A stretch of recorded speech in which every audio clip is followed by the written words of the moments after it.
Negotiations continue for the next 3 months, until on January 27, 1973, after continued bombing of the North and much U.S. pressure on the South, all parties finally signed the Paris Peace Accords.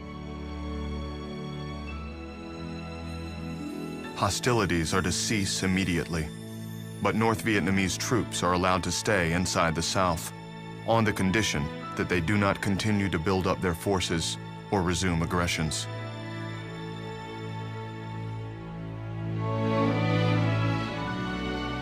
I have asked for this radio and television time tonight for the purpose of announcing that we today have concluded an agreement to end the war and bring peace with honor in Vietnam and in Southeast Asia.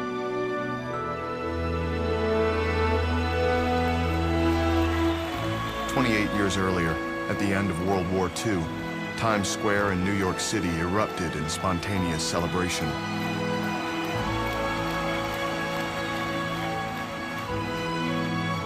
Not so in 1973. This is Ken Albert in Times Square in New York City, where the major visible observance is the end of the war is the great sign Peace down the side of the Allied Chemical Building. The sign flashed on and the moving news wire below it signaled the word over and over for a minute. And on this rainy, cold evening here, there were a few around to see it. Times Square, which had filled again and again over the years with crowds demanding peace, and a rather smaller crowd to celebrate its arrival. There were other observances as the hour came.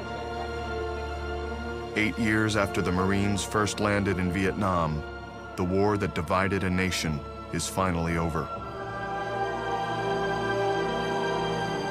And the unwinding of America's involvement can begin.